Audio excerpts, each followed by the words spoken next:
B펀드는 선거펀드 플랫폼의 브랜드 이름입니다. B펀드 운영사는 플랜B 코리아이고 저는 대표이사 황의완입니다.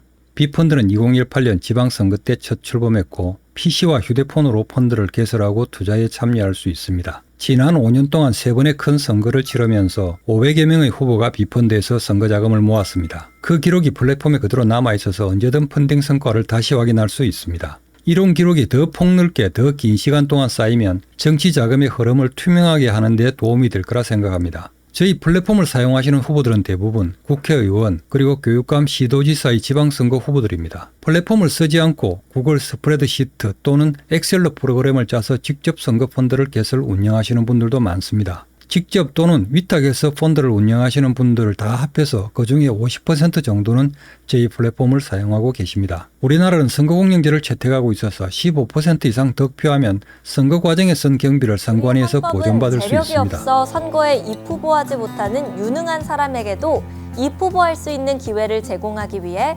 선거공영제에 따라 선거 비용을 보전하고 있습니다.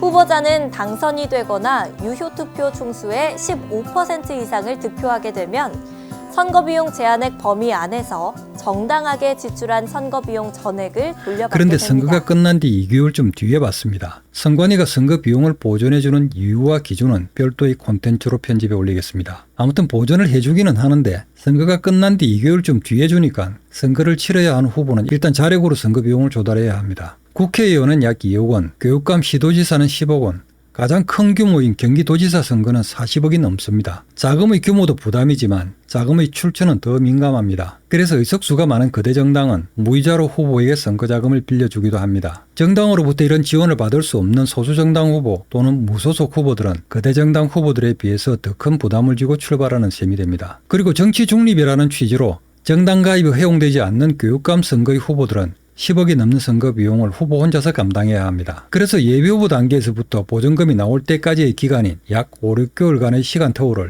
이 선거펀드가 메꿉니다. 선거펀드는 이름은 펀드이긴 하지만 사실은 개인 간의 금전 대차입니다. 선거펀드란 단어가 언제 어떻게 왜 생겼는지에 대한 내용도 별도의 콘텐츠로 올리겠습니다. 선거펀드로 모금한 돈은 후보가 사퇴하거나 15% 이상 득표하지 못해서 선관위로부터 보전을 받지 못하더라도 상환은 해야 합니다. 펀딩 규모 상한선은 법정 선거 비용 한도의 80%까지로 하고 1인당 최저 투자는 1만원, 최고는 1억까지로 합니다. 저희 플랫폼에서 한 후보가 투자자의 숫자를 가장 많이 모은 기록은 약 8천여 명입니다. 펀딩 금액으로서의 최고 기록은 32억인데 경기도 교육감 후보였습니다. 지난 5년 동안 각 후보들이 펀딩한 금액의 총합, 전체 금액을 다 합하면 약 1천억이고 각 후보별 펀딩 규모는 평균 2억입니다. 돈의 흐름은 투자자가 후보의 은행 통장으로 투자금을 송금하면서 시작되고 선거가 끝난 뒤 후보가 다시 투자자의 상환용 계좌에 원리금을 상환하면서 펀드가 소멸됩니다. 이 과정에서 B펀드는 후보자의 모금용 계좌번호와 투자자의 상환용 계좌번호를 서로에게 알려주고 투자 인원이 무한정 늘어나더라도 관리에 허점이 발생하지 않도록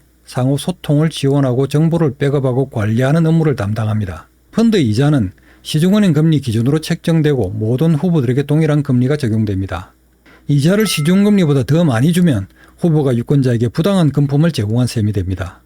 또 이자를 적게 주면 유권자가 후보에게 부당한 정치자금을 제공한 셈이 됩니다.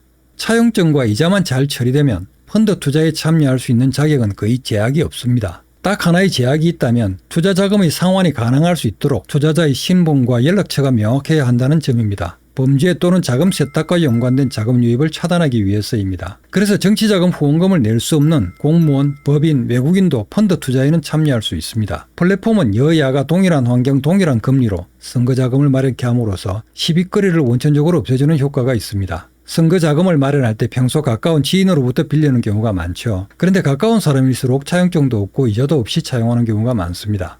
이렇게 차용증 없는 금전 대차가 나중에 큰 화근이 되는 경우가 종종 있습니다. 자비로 선거 비용을 마련하더라도 자금 출처가 문제가 될 수 있습니다. 선거펀드는 선거 비용을 유권자로부터 공개적으로 차용하기 때문에 이런 모든 문제를 근본적으로 해결해 줍니다. 플랜B 코리아는 B펀드 이용자에게서 플랫폼 사용료를 받습니다. 국회의원과 교육감 후보는 220만 원이고 구의원은 55만 원입니다. 플랫폼 가동 첫 해에는 지금의 2배 정도 되는 요금이었고 선불이었습니다. 그런데 지금은 모금을 개시한 후에 받습니다. 모금을 시작해서 모금액이 펀드 이용료의 10배를 초과할 경우에 청구서를 발행합니다. 조금 다르게 말씀드리면 모금액이 이용료의 10배를 초과하지 못하는 경우에는 이용료를 안 받습니다. 그런데 역으로 계산하면 수급률이 99%입니다. 상당히 양호한 편이죠. 진입장벽을 낮춰서 더 많은 분들이 플랫폼을 이용하게 하고 그래도 수급률은 99%로 유지되니까 서로 윈윈인 셈입니다. 펀드 이용료는 매년 낮춰가고 있습니다. 장기적으로는 무료를 목표로 하고 있습니다. 이용자가 많아지면 광고 또는 후원을 받을 수도 있고 펀드 플랫폼으로서의 신뢰가 더 쌓이면 선거펀드뿐 아니라 문화 콘텐츠 이용력으로도 펀드를 확장해 나갈 예정입니다. 감사합니다.